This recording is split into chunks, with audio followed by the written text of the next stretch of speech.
It's nice to be here, even if I would love to come and see you. But still, we make it now like that. And actually, it's also a good opportunity to all meet each other internationally with Zoom.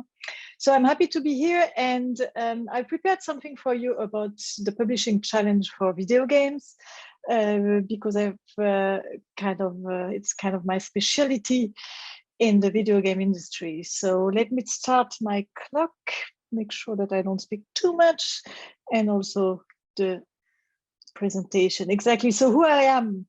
Well, I've been in the gaming industry for more than 25 years right now. I started, maybe you hear it, I live in Germany for a very long time, but I'm French. So I started actually to work for Ubisoft 25 years ago. And we were building the German subsidiary of Ubisoft, the distribution subsidiary.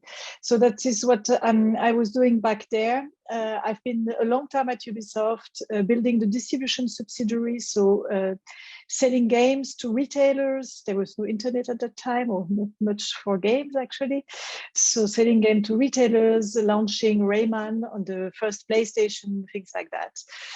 And then Ubisoft grew, and I grew with them. So I was the managing director of the distribution subsidiary for a couple of years for Germany, Austria. And then I decided I wanted to have to learn something new, and I was lucky that we bought the studio Settlers, the studio Blue Byte at that time that was developing the Settlers, and I moved as the managing director of Blue Byte. It was a small studio; it was like 30 employees, and I was lucky to help and grow the studio to a little bit more than 350, I think, when I left a couple of years ago. Developing, of course, the Settlers, developing Anno, developing also mobile game, a very pretty bad fitness game on Wii U, I must say, and very different things. We've been trying a lot of web-based games, free-to-play, Settlers free-to-play was a big success, and so on. And that was the end of my journey at Ubisoft. I wanted to, because I've been creating companies for Ubisoft for a couple of years actually, and growing them. I thought maybe I should grow my own company. And that's why I started SpielFabrique with a co-founder, Thierry Bojari, based in Berlin. And he is specialized in financing of media content of all creative industries. And we thought we matched pretty well what our experience are. And that's why we founded SpielFabrique as a company. So who is SpielFabrique? I'll come back later on this. At the same time, I got the opportunity to become a professor at the Technological University of Cologne.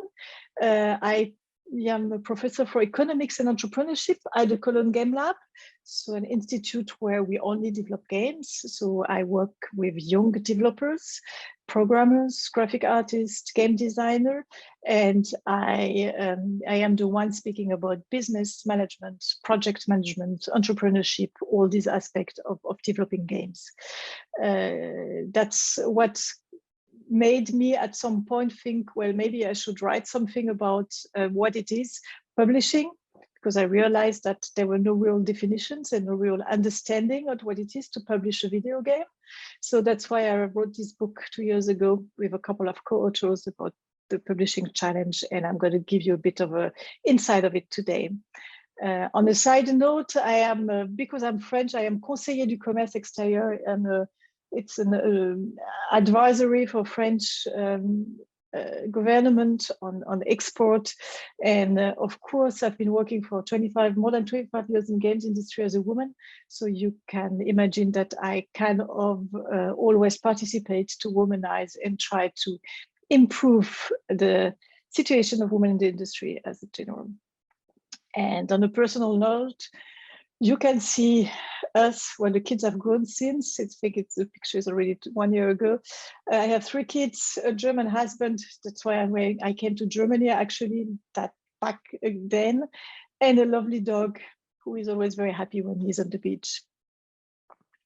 So what is SpielFabrique doing very shortly also is we have three pillars in our activity. On one side, we have a very traditional acceleration track for developers of video games. So it means that every year we recruit approximately 10 studios from different European countries. It started very French and German, but now we have studios from several countries. One from Croatia, for example, this year, one from Switzerland, from Belgium. So we have very European mix of studios, and we, for 1 year, we offer them a program of coaching and mentoring, very much based on the business side of strategy, financing, publishing, marketing, all what they need to put their games on the market. And then we have two other big activities, I would say. One is the so-called co-production market. We offer for 3 years now a European co-production market, where we invite studios from all over Europe to apply to our program, to get to know each other, to try and find a project they can co-develop, so they can make together. And then also there we offer them more mentoring, coaching, pitching to investors, and we try to develop these games with them together, or at least be there to help them develop this project.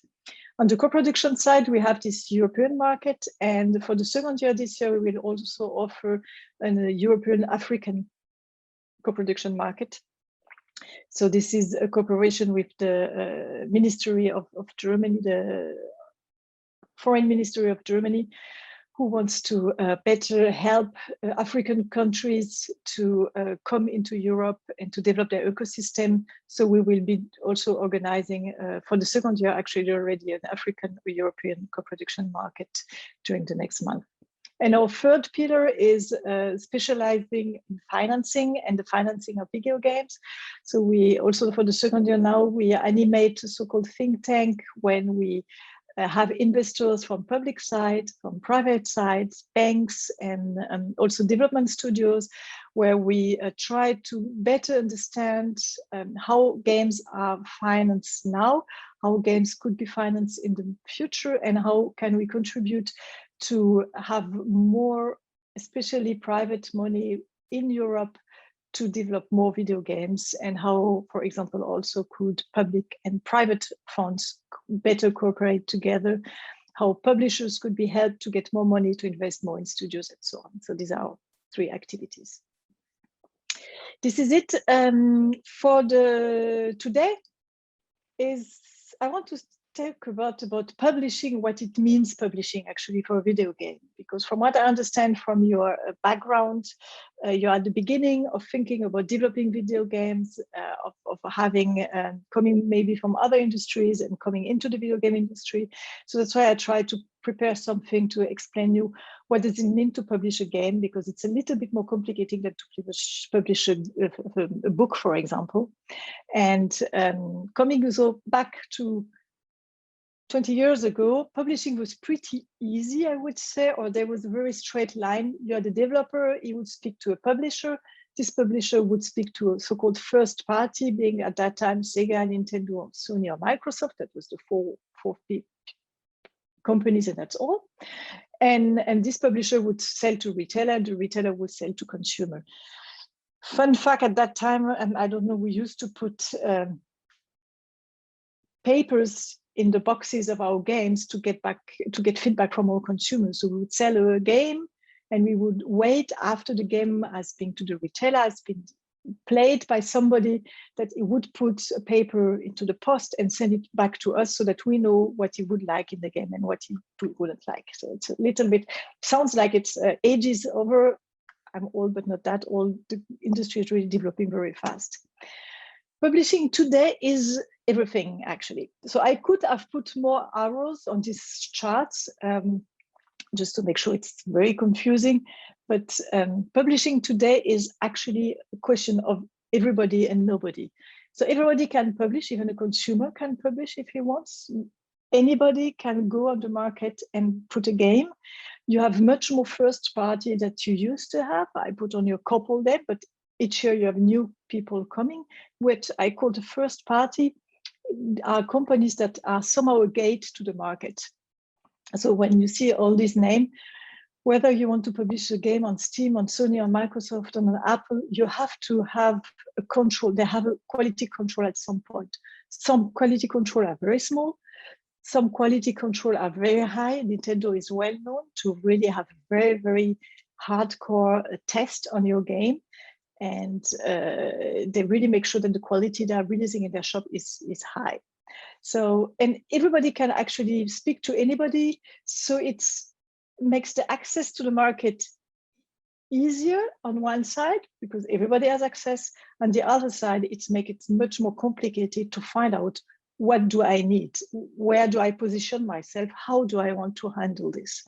So that's why I try to go in the next minutes with you about what does it mean to publish a game, actually, what is all inside. So, and as I was saying, there are no definitions of publishers. There are so many, each publisher is defining publishing a bit differently, I would say. So you have the very creative ones. I just put a couple of pictures because there are probably names that you know, that you like, people that you heard of, that somehow are all doing publishing. So we have the very creative one. Very often these are people that have had one success and with their game, so developers developing a game, publishing it, and then taking other games. And for these ones, it's not always very easy to recognize what they are looking for.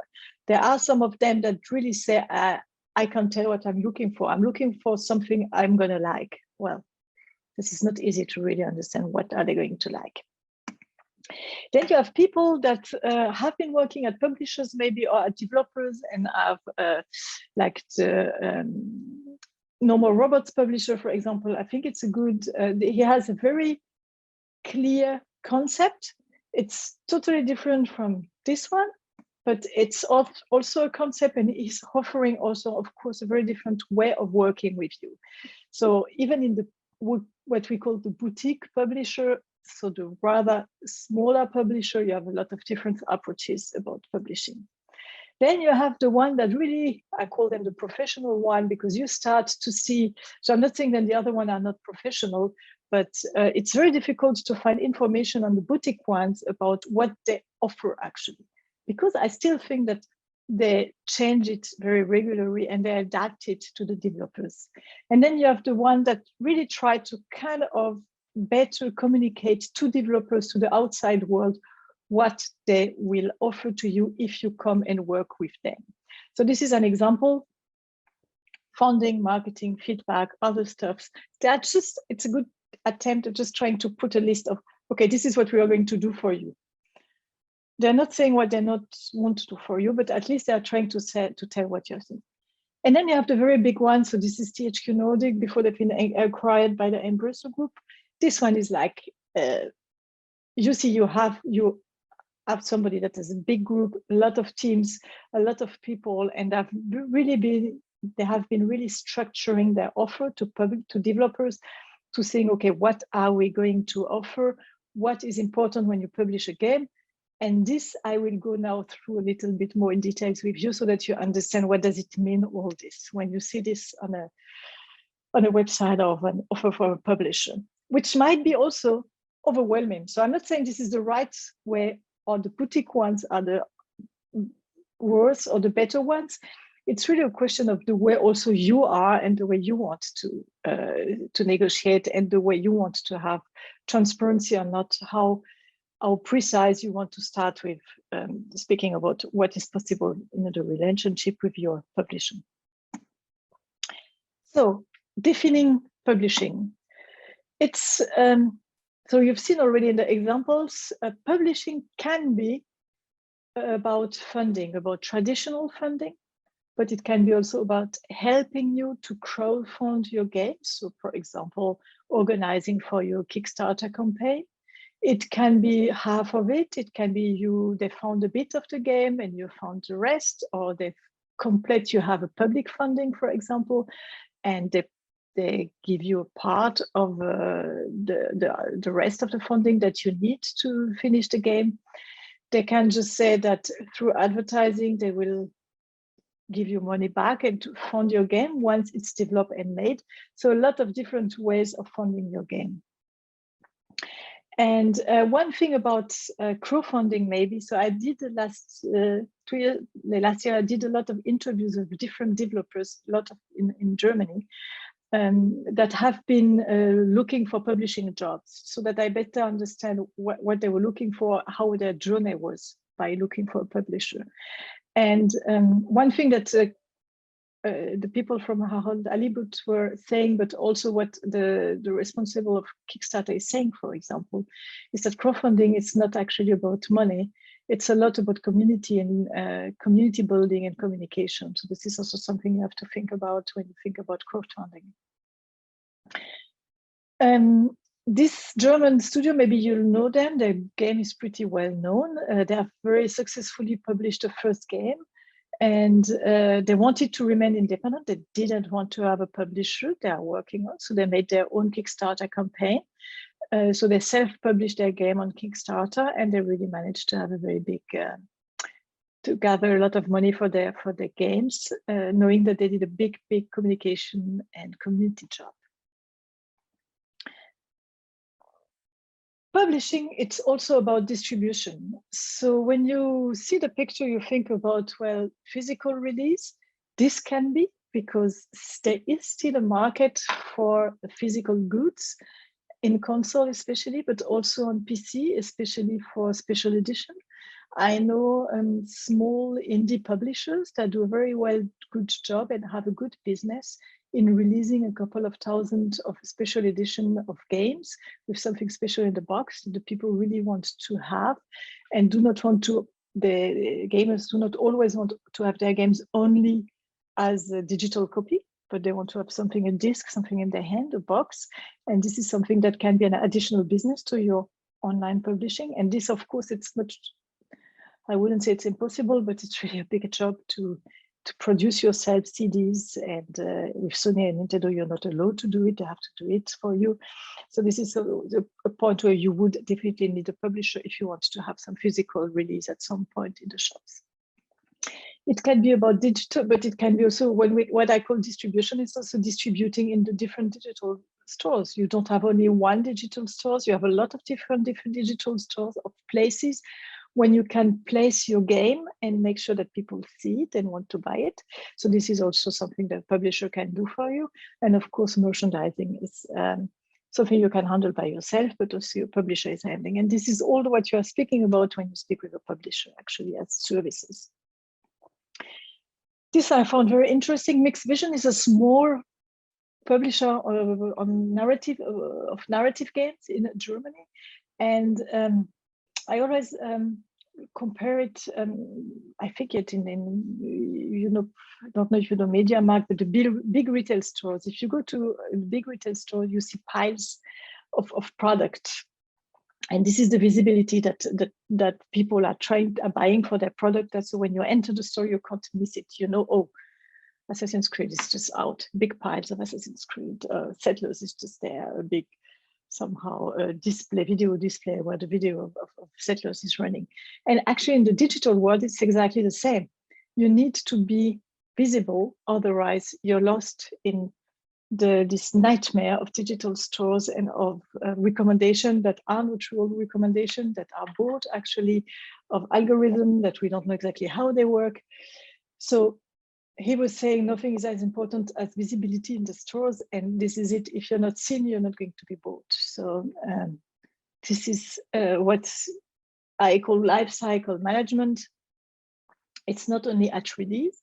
So there is a whole knowledge at publishers that when you release a game, maybe you're lucky and you're going to be in the most wanted, even if you don't pay for it because you have a big community, a lot of people put it on their wish list, but then you're going to disappear at some point. So how do you manage this life cycle so that regularly your game is getting up again? Yes, it's a lot about sales, about which price at what time, which sales are good, which sales are not that good. How are you going to be part of sales, but do not also break your price point and not be able to be sold again at a certain price? So a lot of knowledge, it's there. It might look easy at the first sight, but publishers have a lot of experience. The big publishers, the ones that have been there for a long time, a lot of experience by trying and error and seeing what works, what doesn't work to be placed in such a shop. But publishing is not, can be also, and it can be also about development. It doesn't have to be. You can have a publishing deal that has nothing of this point, but it can be also. And what does it mean? It means that the publisher might help you on production, might give you, work with you with a project manager, for example, to help you organize your task and your project and your prioritization and so on. I know a publisher in Germany that is doing the whole monetization for free-to-play games. So they take the games, they say, you don't need to do the monetization, we just need a good game concept, a good gameplay, and we do the monetization for you. So they just plug their whole knowledge on free-to-play monetization on the gameplay that you give them. So most of the time, it kind of changes your gameplay also, but to make the game monetize. This is a way of working for publishers, for example.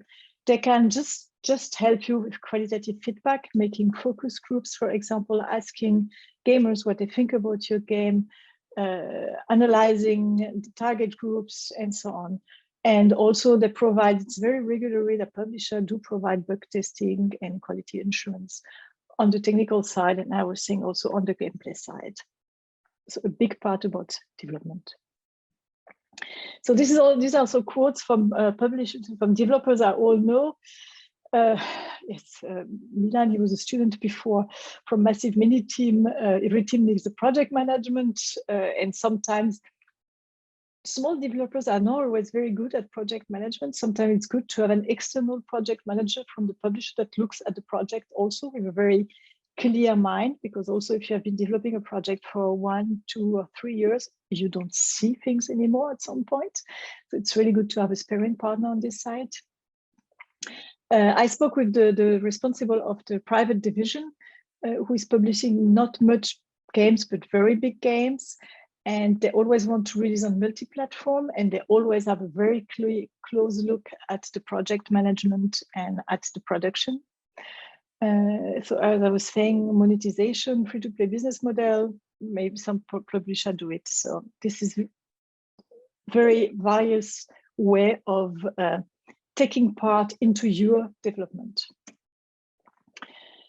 It's services that are very, very often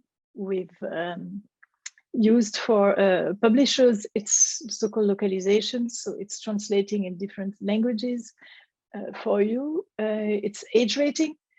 I don't remember the exact numbers, but I think you have in Europe at least 6 different age, or if you want to release a game worldwide, you need to go to 6 or 7 different age ratings. You have the UK one, the European one, the German one, the USA one, China, and so you have very Korean, I think is a different one. You have very different age rating system that you have by law to apply to and to have on your game if you want to release it. So you need somebody, whether you do it by yourself, it's all possible, or you have somebody that is used to do it and can manage all of this for you. It can be a porting, as I was saying, from the private division, for example. They might sign the game in a project on PC and say, well, okay, we sign with you on PC, but we want to have the game on all platforms. And if the developers, it might be really an issue, the developer cannot do all platforms, they will find other developers to develop for them and to manage the porting with them. I was saying business support, lifecycle management. It can be also very much about, you need a press release, you need videos, you need screenshots, you need so many things when you want to communicate about your game. Then whether you do it by yourself or somebody can do it for you and produce all these tools and assets. Because most of the time, when you want to launch the game, actually you're busy finishing the game. It might be good to have somebody that knows also how to produce assets, tools, media assets and tools, and that they are doing it. And it can go up to launch and post-release on community, tech support, whatever. So, sorry, this one, I don't remember who quoted that. But so developers work a lot with publisher on QA, and for example, the so-called localization translation. So most of the time you provide an Excel sheet with your language or the language you're working in English, and then it's been translated in many language that is agreed on, and then you have to integrate it back. You don't need to take care of the translation. This brings also problems because sometimes the people that translate don't know games. So this is something also a question about quality. You have publishers that do very well. You have publishers that maybe don't look that much at the quality of the translation. So it doesn't mean, for all what I'm speaking about, all the services that you can have, you may want to have from a publisher. It's not that it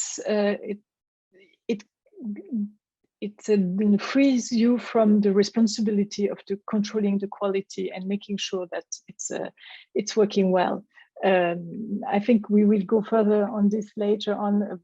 When you work with a publisher, it's good to have very clear responsibility, who is doing what, but at the end you cannot just say, okay, I give it to a publisher, I don't look at it anymore, and that's it, because it's your game you're putting on the market. So it's always good to know what's going on, to be informed, and also be able to control the quality of the work a publisher is doing.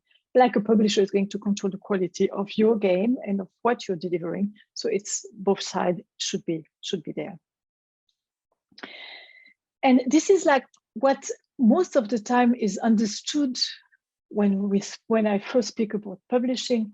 It's on one side the funding. It's something that comes very regularly and very fast, and the communication. Communication, it's marketing strategy, thinking about objectives, about your target group. So who is going to play your game? To whom are you going to sell this game? It's about press relationship, going on fairs, writing press release, being on social media for you, doing some advertising, enabling you to be on some event worldwide, like GDC, like Gamescom, like Game Connection in Paris, Nordics, and so on. So this is the more traditional and the one that comes to the mind of the people. That is something that needs to be done when you publish a game, otherwise nobody will know that you just published a game. And it's one of the traditional part of a publishing. But as I said, all what I said before is also true. It also can belong to publishing when you speak with a publisher. So it's a lot of different communication. Utomic is a publisher, and they invited some developers to Cologne at a booth. And actually, when you look at the whole project, it's important to speak about publishing, or to think about publishing from the very beginning of your project. Very regularly, I still meet developers that develop their games, and then it's almost finished, and then, oh, how are we going to publish it? But if you think about all what I said before, about all the subjects that can be made by a publisher that might be handled by somebody else, then you know that it's something that is going to be very early, have an influence on your project. So at some point, you might have almost finished your game, and automatically you won't be able to find a publisher anymore because it's too late, I would say.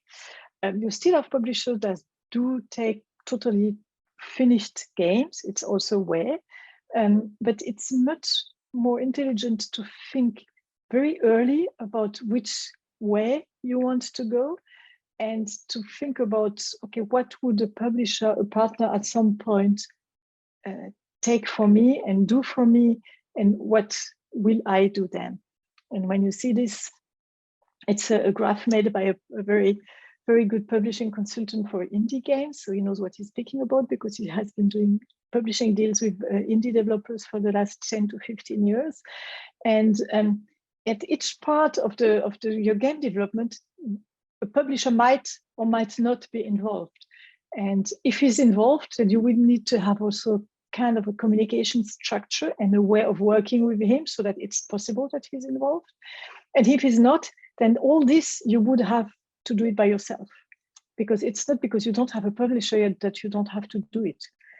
Somebody has to take care of all these activities, being distribution, being age rating, first party management. So it's the management of the relationship to the people that have this gate into the market, Sony, Nintendo, Microsoft, whoever, and up till to live operation and so on if you have a free-to-play game.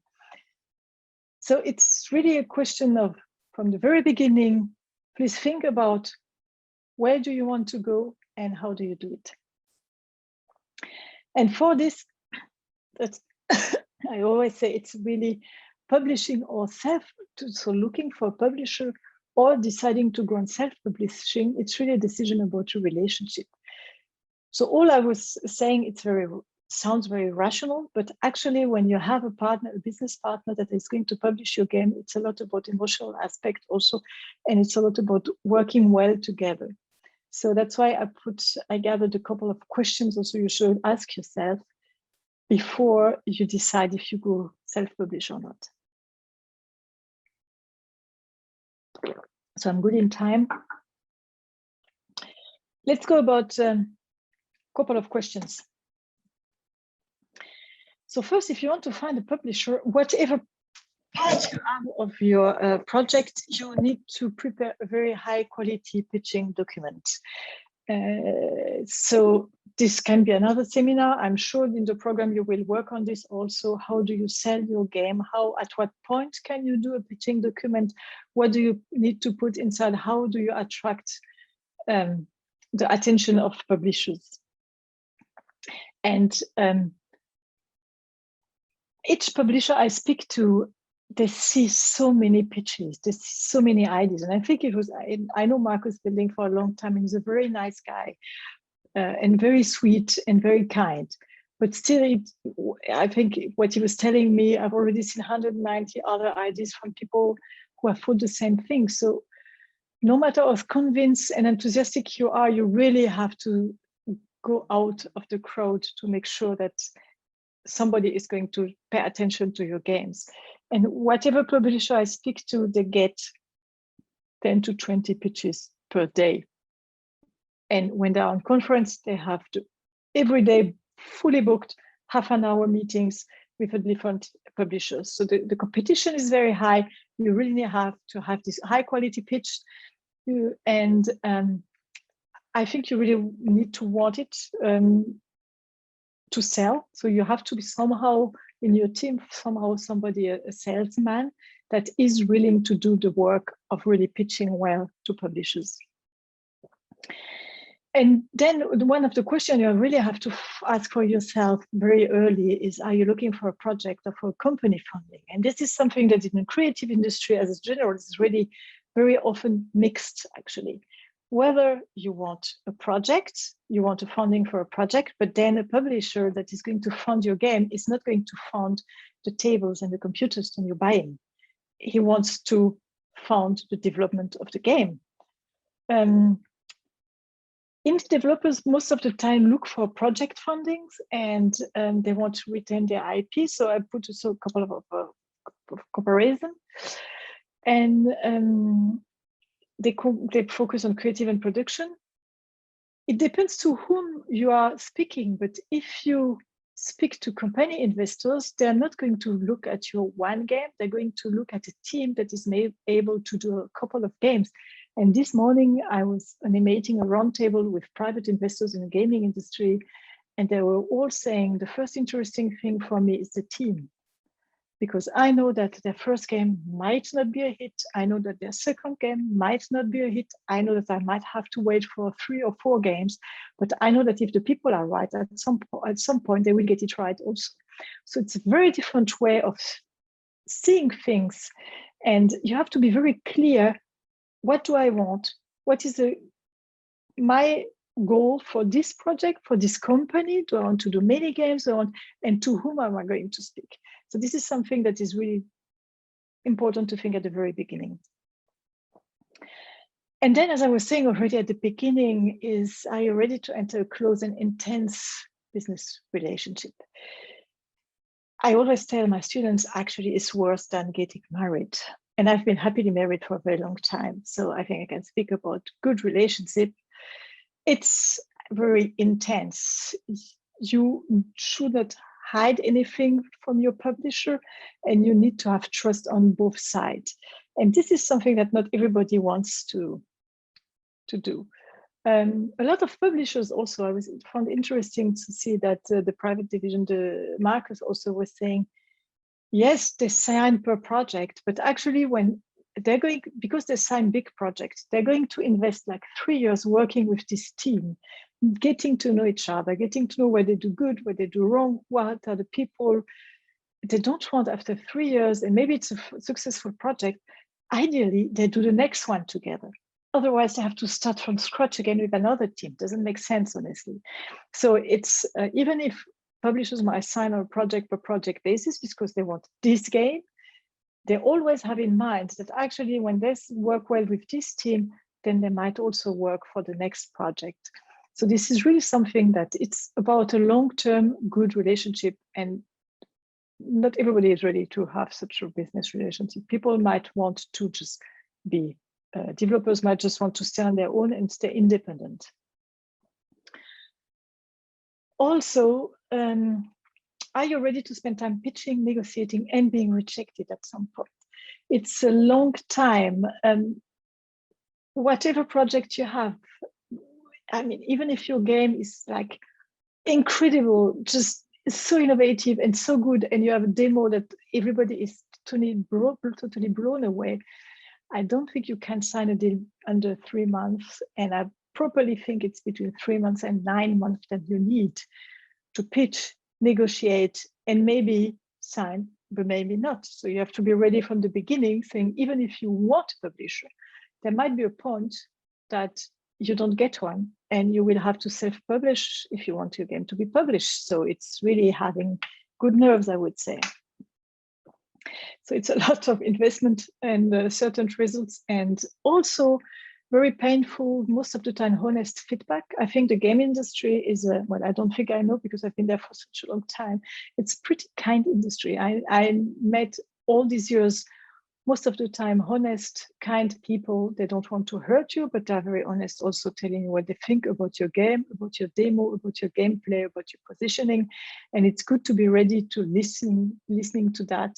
And also, this is something also the positive side of pitching to very different people. You learn a lot about your game. You get a lot of feedback at an early stage about what is good and what is not so good. And this is all things that you should be able to also accept, analyze, and put into your development so that you can improve. And speaking about the length of looking for a publisher, it's also a gap between you think you found a publisher and the contract is signed. And lately I heard again about a developer, they had this publishing contract, and then the publisher was bought, and then the publishing contract was stopped again. And if you don't have an idea how to finance yourself in between, at least a plan, a master plan or a plan B, if you call it, about your cash flow, you might get into trouble, because shit happens always. And there's always something happening that makes it, maybe it's then a bank holiday, maybe it's Corona coming, maybe it's whatever coming, and then everything gets slowly, and you can't finance yourself anymore, and you have to stop your project just because you didn't have this time of cash flow. Yes, go over just. And of course, if you go into a relationship with a publisher, most of the time you have to split the revenue and to recognize the value of this partnership. So somebody that is helping you, working well, publishing your game, putting effort into the project, then you should also accept that this person is going to be rewarded well. So I have no benchmark about, is it 15%, is it 30%, is it 50% of royalties? It really depends what the publisher is doing for you, how much they invest, if they invest, and so on. But recognizing the value of this partnership is a very important thing of having in mind when you want to work with people. Yes, what I was saying at the very beginning, whether you spend your own time and money doing all these things I was describing before, or you pay a publisher to do it, if you make it very easily. So what do you want? But if you pay somebody, then you won't spend time. If you publish yourself, you will have 1 or 2 person at least dedicated to publishing for maybe 3 to 6 months before release, before and after release. And this also costs money. So be aware of that. It's important to value the partnership a publisher might bring to you. Of course, it can be also publisher can ask to share your intellectual property. This is something also you have to be aware before. Not all of them ask for it, less and less, I would say, but still it happens. And then you have to know if you want to. Because if you share a property, then it's about also sequels and the future. If the game is working very well and you want to port it on another platform, then the publisher will also, the person that is sharing the IP with you, will also have some royalties coming from the future. So that's why it's always a very long-term relationship that you have to think about the consequences also in the future, in bad and in good times. I'm coming to an end. So looking at all this, and I have many more questions in the book. It's clearly to know your objectives for your game and your company. So I always think it's a very easy tool to use. It's called a SWOT, analyzing strengths, weaknesses, opportunity, and threats. Nobody else can do it. You should do it. You should define your strengths, your weaknesses, look for a partner with complementary skills, and then go a partnership or not if you think that you are strong enough, and if you think that looking for a partner is not going to be the solution to publish your game best. So that's one of the exercises you should do as soon as possible, and also always revise during the development of the project to know where you're at. I think I skipped because there's so many, I have so many examples. And yes, that I want, these are young ladies that published their first game. They just didn't want a publisher. They just want to do everything by themselves and didn't want to change anything. They know exactly what they wanted to do. And they were very stubborn in saying, we go it by ourselves, and they were very successful. So that's a way of doing things also. So I'm not saying you need a publisher. I'm just saying you just need to know exactly why or why not you need a publisher. If you need a publisher, go and see a lawyer. You will not be able to negotiate by yourself. And saying about the relationship, it's really about honesty, ethics, respect, integrity. It's about working together to make a game successful. It's not about working against each other. Yes, this is it. I went a bit fast at the end because I think it's so much information. So whether we take a couple of questions maybe after the break, whatever you want. For me, I'm finished with this. Odile, thanks very much. I would invite any of those who are not part of the Play Narratives program to post their questions, if they have any, immediately into the Q&A section, so we can wait 1 minute to see if we'll have any questions there. As for the group that will stay with us for another 30 minutes or so, you will, of course, have a chance to ask Odile further questions. So thank you very much for this first part. So we are just going to hang on for half a minute to a minute to see if we have any questions at this point, and if not, we can continue. Very good. Odile, of course, if you need a break for a minute or two, feel free to turn off your camera or mic. Up to you. Okay. I see if there are no questions for the moment. I will take two minutes breaks and then I'll come back. Okay. To go Thank you very much. Closed group and go into details of the market. Okay. See you. Thank you very much. Odile, just to ask you if you would like to see and hear our participants, if that is important for you, I could change their status to panelists if you think it is important, or it's okay just to get questions from the Q&A and I can read them out. Well, I think if it's we have two alternatives for the second part. We can have if you have a lot of questions, we can just have a discussion. Otherwise, I've prepared a bit of general information about the market. Okay. I don't know what is the most important. I wanted to leave the participants decide a bit what they like to hear. So if I see what stage of game development is most advisable to start looking for a publisher, don't start to look before you have a prototype, because people want to play and want to try, especially if you're a young developer. So if you're a young developer and you don't have any track record, they will ask for something playable before signing any publishing deal. I just spoke last week with former Ubisoft employees that have been 20 years at Ubisoft. They get money without nothing because they have a track record. Everybody knows what they've been doing, and so they get the money. But otherwise, I would say start when you have a prototype that you are comfortable showing, but don't start too late also, as I was saying, because a publisher might want to also influence a bit and to have, I wouldn't say influence, but to have a say on your prototype and on your game, and might have also very valuable feedback on the gameplay or target group. And when you are too late, you can't change it anymore and they won't like it. Thanks very much. I think it's the only one we have at the moment, so I think you can feel free to move forward with your presentation. Okay. So, and maybe at this one, just stop me if you have a question. I'm fine to explain more of one on the others, because I don't know. I've been trying to prepare general information on the market. Oh, I see another question. What way you should advise that the game should go with uniqueness or with general flow? You have to have something unique. So I'm not saying that you don't do, you shouldn't go with, maybe there are market trends that it's interesting to follow, of course, but you have to have something that you're doing differently than the other one. It's called a unique selling USP, unique selling proposition.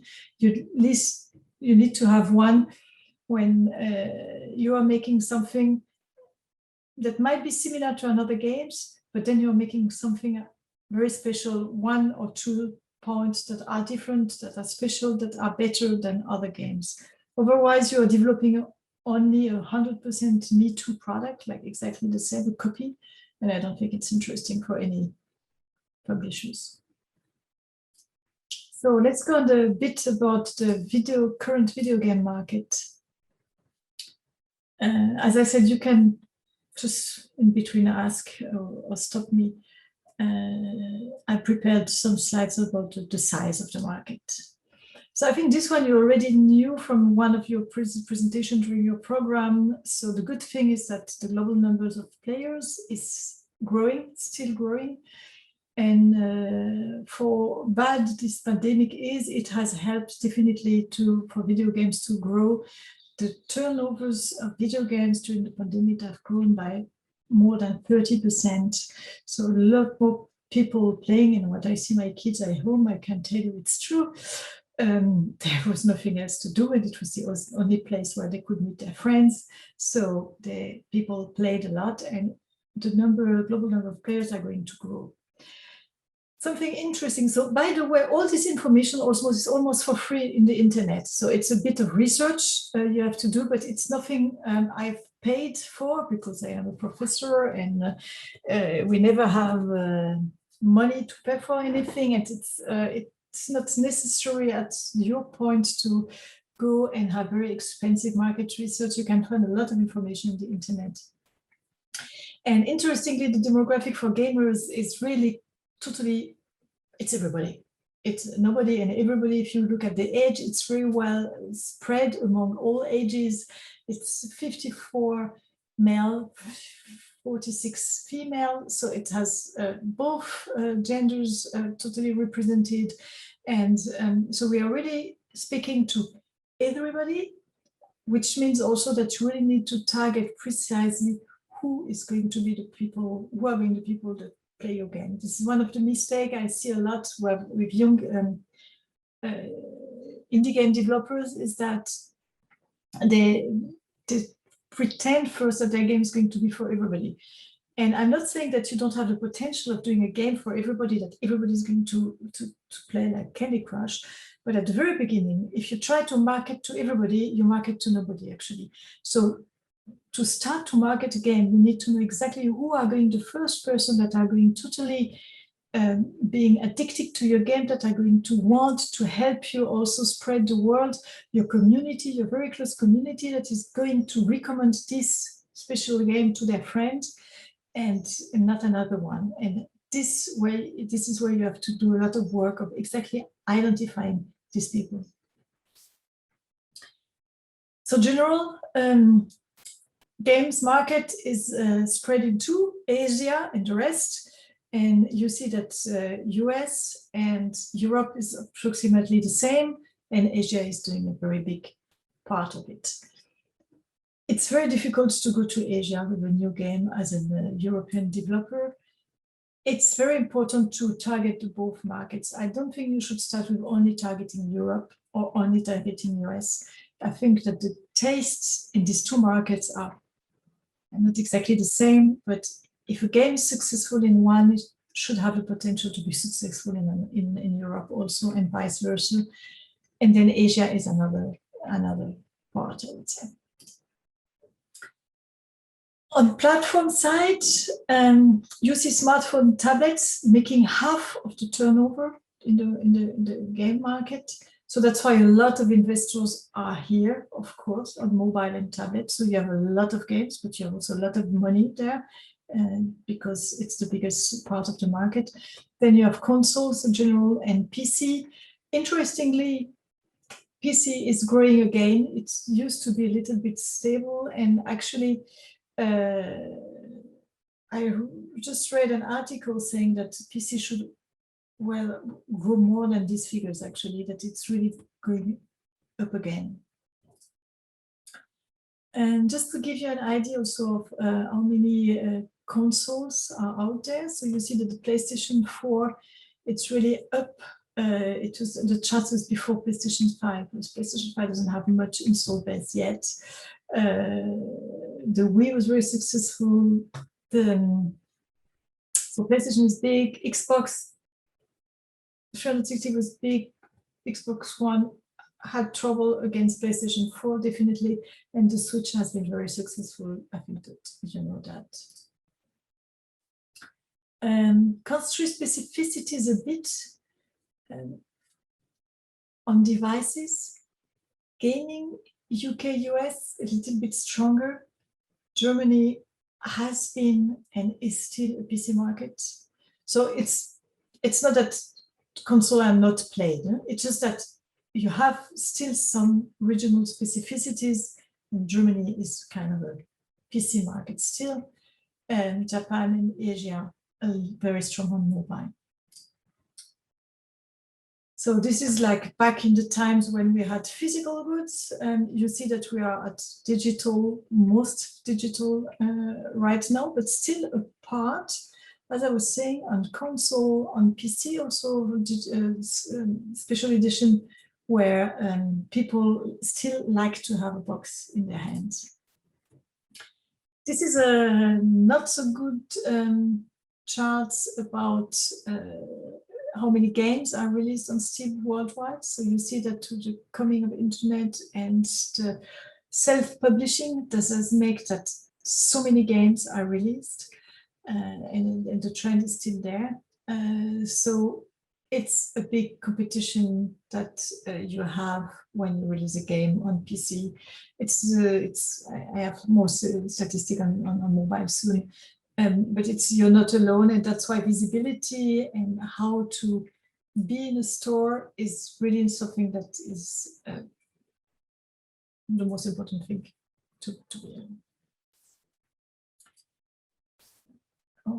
Number of indie games released, comparison. It's always difficult because these are statistics I did by myself for my book, so I don't have the latest figures, but I would estimate that it's going up again. in 2020. So it's really growing, a lot of indie games, also because we have a lot of public scheme and public money to develop games in the big European countries like France, Germany, in the UK. So we do a lot of work at the Cologne Game Lab. I do a lot of work with young game developers to help them settle. I have an incubator. We help them settle their company, develop their first game. And these are all competition you have when you come onto the market. It's a lot so-called game as a service. So we used to just release a game and that was all. Now you release a game and you still have a lot of service to offer. So this is something that might be forgotten by teams at some point. It's not done when you put your game on the market most of the time. You need to follow up, you need to offer more, you need to keep on taking care of your community. And the notion of game as a service is really, really big right now. Yes, I kind of like go through all the platform. I see. Oh, yes. I think it's esport. I just wanted to make very small information about esport because it's everybody knows it's a very growing revenue. It's not only in Asia. And the interesting thing about esports is that it's a lot of so-called occasional viewers. So it's like my kids, they watch esport all day. They watch people playing. They're not esport enthusiasts. They don't have a team. They are following, but you have a lot of people that just happen to watch it, like you watch a football game, basketball game, whatever you watch on esport. So this called occasional viewers, which I think is very interesting that it's still planned to grow a lot. So coming away from the very hardcore market to a very more general, broader market. And also what is interesting in esports is that the revenue are not coming from publishers' fee or media right for TV, for example, but it's, for the moment, esport is doing revenue on sponsorship. So if you probably all know esport better than I do, you see Mercedes, Coca-Cola, the all big brands in Germany. You have some insurance company being big in esports, and this is where the money is made actually right now with esport. It's not tickets. You have a pretty new market, what we called the gaming video content, where people really make money with that. It's still interesting that the biggest are Twitch and YouTube by far, and then a lot of others, smaller ones. And yes, I'm kind of miss. We go like this because anyway, just let me check one thing. I think I cleaned it before we speak together. No, it is like it is. Okay, sorry. I've been making changes back and forth, so I was lost in which version I had.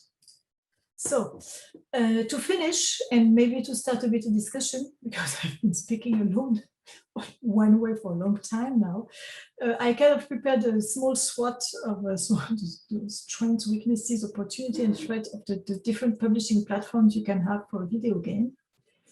And without going into too much details, on console, the strength, of course, is that it's still, as I was saying, there are these gates, so it's not easy to come into. You need to have a contract with Nintendo or with Sony. You need to get approvals. You need to get approval for your concept and about your prototype, and it's really high quality. It's expensive to develop, but you still have some kind of limited market, and it's a lively marketplace. It might be easier to have some visibility there than on PC, for example. So it's something to consider.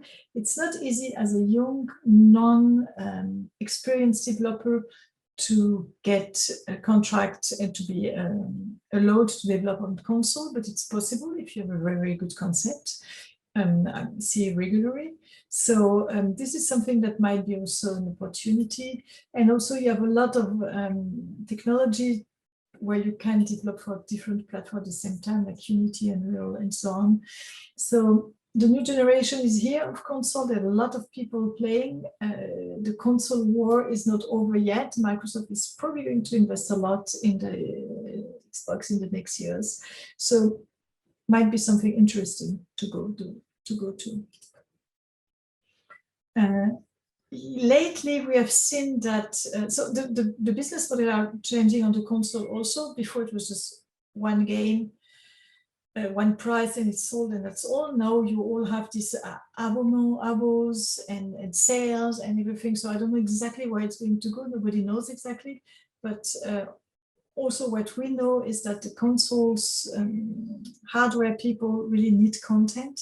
So the last years, there have been a lot of investments done by the Nintendos and Sonys and then Microsoft of this world into game developers to get good games, to get exclusive good games. So that might be also a good entrance to find some development money. But we are, the business side is not clear yet. They are trying a lot right now. Actually, they are trying too much for my taste. It's very much complicated now.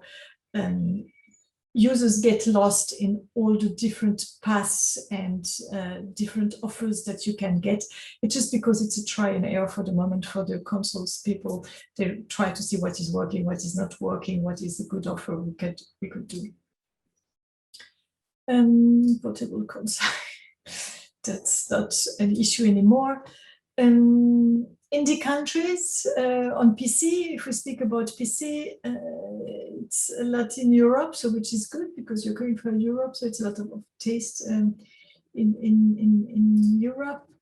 It's, as I was saying, it's a very, very crowded market, but also it's like on the market where you can, with a rather small budget, publish a game and do something very good. It's not all about 3D graphics, rendering, animation, millions of development. There are more flexibility. You do what you want. I mean, you can't publish a game on Steam if it's really too buggy, but well, I always hear that a lot of games are very buggy. So it's the easiest market to access, but also that's why it's also very crowded. So the business models are just evolving very much from free to play to slicing to, you always have a different way of new business model coming and going. So I think it's a good opportunity. You still have a big Steam monopoly. So of course there are no official market shares information, but I still think that it's around 80%, even if Epic has been doing a bigger job trying to get market share from Steam, but not much on the indie side. So I think still is very much of a monopoly. So this is again back to the visibility issue. If you want to publish on PC, you have to also publish on Steam and other platforms. I would highly recommend not to publish only on Steam, but on all possible platforms on PC, but still you have there the visibility problem. Jumping to mobile, UC mobile is a definitely Asian subject. So it's not that it's small in North America and Europe, it's just that it's very, very big in Asia. Let's go. I finished the mobile and then I'll take the question. So games are doing a big part of the app revenues, definitely, which is good. We are the fun part of the app market. But this is also how many games are coming into the market, and it's more and more and more. So then this is a very new one. So the market is as crowded, and anybody who has tried to release a game in the App Store knows how difficult it is to be visible, and it's a lot of money you have to spend on user acquisition. I would pretend it's almost impossible to get natural growth with a mobile game. You need to spend a lot of marketing money to have the people seeing you. and trying your game out. It's true mass market, definitely. This is a very different way of approaching development. Most of the time you can much faster try and change your game, so be much more agile, and the most mobile companies do really evolve very fast their game concept and really throw out 90% of their concept until they find something that is working. It's 100% KPI driven, so it's only figures driven. It's really about how can I retain people, what can I sell, and how can I recruit more people. So it's a very different platform from whatever we had before. I'm saying something with videos. Well, if I knew what game design could be more important, I think that's I'm going to give you a very stupid answer. It's gameplay is the most important thing. So it can be pixel if the games makes fun. It's fine. It can be a card game. It can be whatever. What I'm saying is that when you compete on the 3D animation and rendering and the big cyberpunk and all these games, it's millions of development. And as an indie developers, I think it's difficult to compete on this level. But as an indie developer, I think you are very good at innovating in gameplay and at trying new things out and maybe finding new ways of gaming and new ways of fun. So exactly, experimental, avant-garde, artistic game. I think this is maybe the place where it's easier to go through, and it's more in the range of the kind of project you can do than copying AAA games.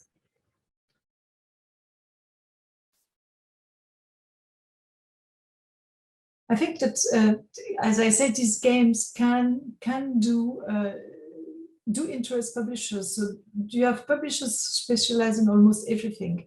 So it's a matter of really making your homework and looking at the right publisher, looking at the right partner that might, at the right marketplace, to the right target group, actually, who is going to be interested in this game. And I think there are some potential there. I saw 2 years ago when I was in San Francisco at the GDC, I was lucky to be at the last GDC in San Francisco for the moment.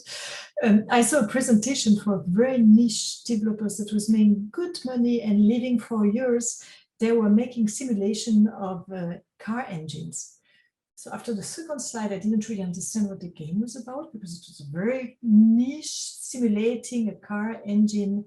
But they were doing a very good job in knowing exactly what their target group wanted, having a very dedicated community, and being able to live for years on this kind of games.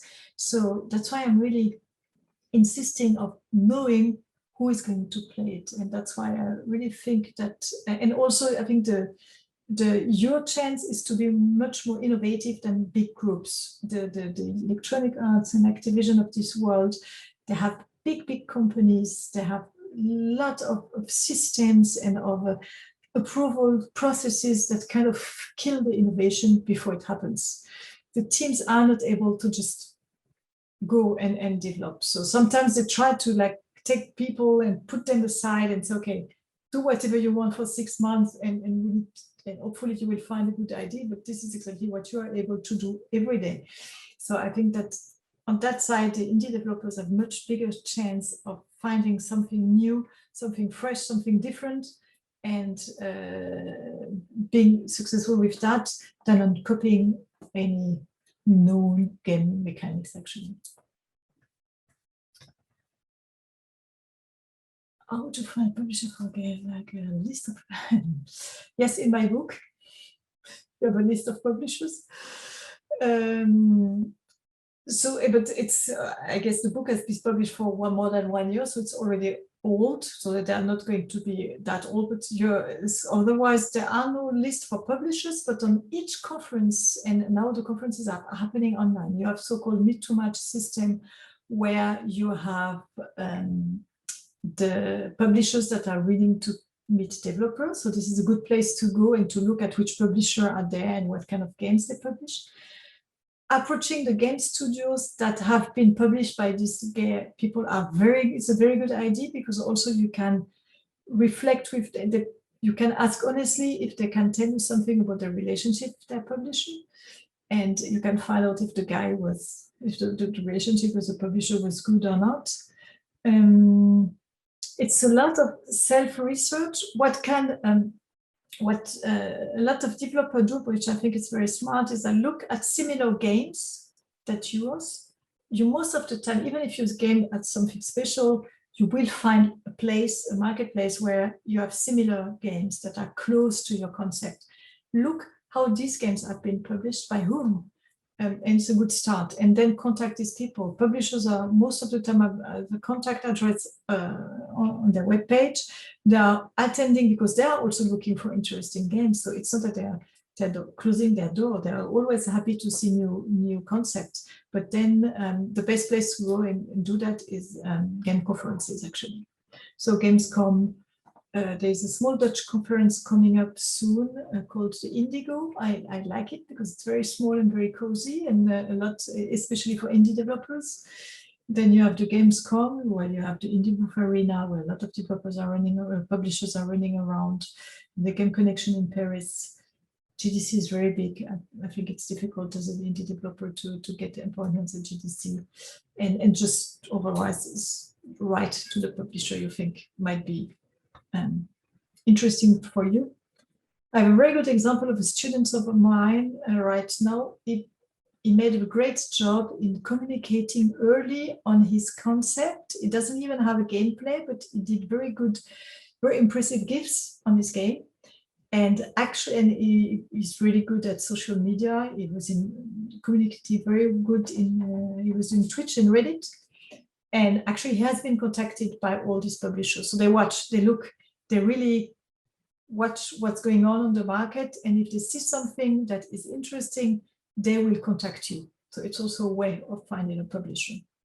And it's amazing. He has been contacted by all the big, small and big publishers, Nintendo, Sony, everybody's talking with him because they were all very impressed by his social media communication and what he was showing already. And they said, let's speak. So to finish very fast, because it's also a platform that is coming, and it's a lot of discussion about it. For me, that's why I love the game industry, because I always have to learn new things and to understand new things. So what is about cloud gaming streaming? There's been a lot of discussion around it. And I think one important thing is that we are not that there with the technical requirements yet. So I put this map, actually for the US, it's not bad, but in all Europe, and I think Germany is a lie, it's really difficult to have a good quality streaming wherever you are. So I'm not saying it's not coming, but I'm saying it's you lose a big part of the world if you do only streaming. Interestingly, it's definitely something that is going to happen because you see more and more people coming and offering this. And I have no real answer how the business models are going to be. I think everybody is looking for it. Everybody is trying also with different offers. It's definitely going to change our industry a lot.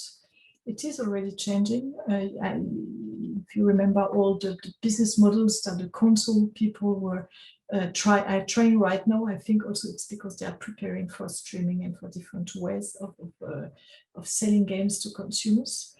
I'm not sure we're going to have the Netflix of games. I don't think it's 100% the solution, but there are going to be some changes in the business models. And maybe a very small, short remark on VR and AR. The market has been growing and is still planned to grow in the next year, that we will have always more AR and VR headsets. For the moment, they are a lot used for manufacturing, distribution services, actually for like car manufacturer are a big use of VR, not much consumers. And you know better than me how many headsets, so it's not it's not there yet that it's a clear market, and it's not an easy market, but it's definitely going to come. You still have a lot of investors interested, and probably we need new solution to be invented. Maybe it's also a question of location-based VR. It's going to be bigger than VR at home. We don't know yet. So I think it's a dangerous market to bet on, but it might be a market to be at some point. Yes, I think we skip, I would prefer to answer a couple of more questions than to skip the global market trends, because I go into details already. So maybe we can see if you have anything else to discuss. I think it's so many, I mean, I put a lot of information, so at some point it's too much. Thank you very much. I'm sure this will all be very useful for our participants in the program. So I will invite them one final time to maybe post any questions they still might have, and to mention that we'll be working and learning with SpielFabrique again during our autumn session. So when we're going to focus more on the pitching side, and also one of you will also be taking part in the jury at the end of the process, when let's say the most interesting concepts developed within the program will be selected. I don't think we have any more questions at the moment, but we will of course have a regular meeting this Friday. So if there are things that come as feedback, I will definitely forward it to you, Odile, and that we can also prepare properly for our next sessions that will deal with more of this, let's say, business and marketing aspect. There is still one question. So the question is if the projects will get at least an advice. Yes, I think that will definitely be the case, because also in the jury session you will be getting feedback, and the idea in the program is of course to connect you to the experts from the industry and from other countries. So I took the liberty of responding to this question, but if you would like to add something, Odile, of course, go ahead. No, of course. I mean, this is our job to work with developers, and we'd be happy to see your project. And I guess Thierry, my partner, co-founder, is going to do the next workshop with you about pitching.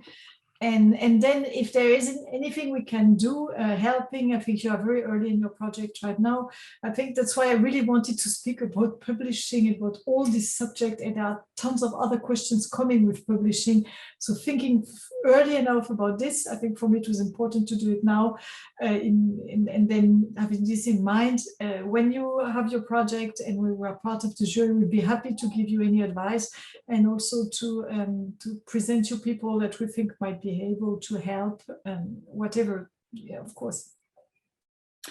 Thanks very much, Odile. I think this was all for today, and we are going to, of course, keep in touch, and the rest of the group will be seeing each other on Thursday and Friday with more lectures within playing narratives. So all the best to SpielFabrique and your entire team, and we look forward to speaking to you again in a couple of months. Thank you very much. Looking forward to see the projects also. Have fun developing. Bye-bye. Bye.